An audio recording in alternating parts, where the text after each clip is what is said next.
Hello and welcome to Frontrunner Motorsport. This video may be considered a little late considering Indy NXT came to an end a couple of weeks ago, but I realised I've never picked a top 5 most surprising and top 5 most disappointing for the American Junior Series. I've always done those videos for Formula 2 and 3, but for some reason I haven't extended it further. That changes in 2024. Here are my top 5 most disappointing Indy NXT drivers of 2024, and in the near future my top 5 surprising Indy NXT drivers video will be out. So make sure you subscribe and let's jump into the video. Reese Gold. Picking 5 drivers who I would consider to be disappointing is actually very difficult in Indy NXT. Most sort of just finish where you would expect them to. To kick things off, let's talk about Reese Gold. Never a superstar name, but he did finish second to Louis Foster in the 2022 Indy Pro 2000 Championship and took a win in Detroit in Indy NXT in 2023.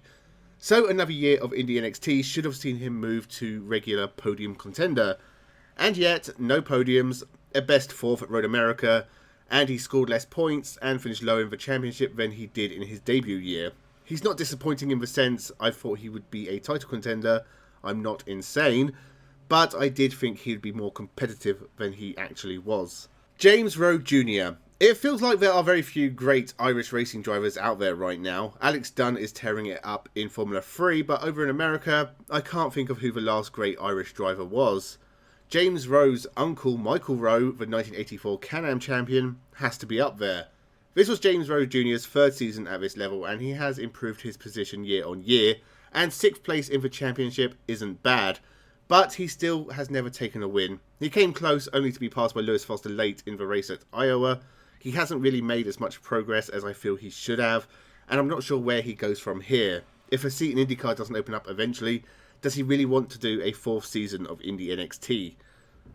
Josh Pearson, the 18-year-old from Oregon, has become something of a decent endurance racer. He's taken class podiums in both the IMSA and the World Endurance Championship, and he has got to race in the 24 Hours of Le Mans a couple of times for United Autosports. In single-seater racing, he's not been quite as successful. The Brendan Hartley career path. In 2 years of Indy NXT, he's never finished higher than 6th in a race, and was 14th in the championship in 2024. A mild improvement, but not really good enough. If I was in a position to give advice, I would say stick to endurance racing, but no one should ever listen to me, ever. Bryce Aaron. Based mostly on the fact he has been driving in Europe for the last few years and has wins in GB3, Euro Formula and Formula Regional Oceania, I thought Bryce Aaron might come in and do the business in Indy NXT. He's not been terrible, grabbed a couple of podiums for Andretti, and given another year could become a race winner, but he hasn't had the consistency I thought he would bring, and most of his performances were just kind of average. As I said, give him another year, I think he can definitely do a lot better. He's only 20 and clearly has some talent. Could 2025 be his year? Miles Rowe. What has to be the biggest disappointment is the second half of the season for Miles Rowe. The 2023 UDF Pro 2000 champion came in with a lot of hype behind him and started the year with some decent performances. His best finish was a 4th in Detroit, but at the time it seemed like he could move on to get his first podium and maybe win a race or two by the end of the year. But since he got taken out at Road America, he went on to have the biggest unlucky streak I've ever seen in motorsport. He made mistakes, had the odd spin here and there, but a lot of the time he didn't finish races because he was getting caught up in someone else's crashes.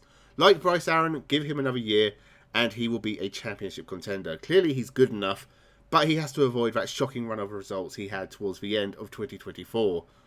So they are my 5 most disappointing drivers in Indy NXT in 2024. Let me know if you agree or do you disagree. This isn't necessarily a case of the worst drivers in Indy NXT.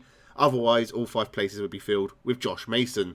Make sure you subscribe so you don't miss my 5 most surprising Indy NXT drivers of 2024 video coming out soon, or any of the other motorsport content coming out in the future. Leave a comment down below, like the video. Thank you very much for watching, and have a good one.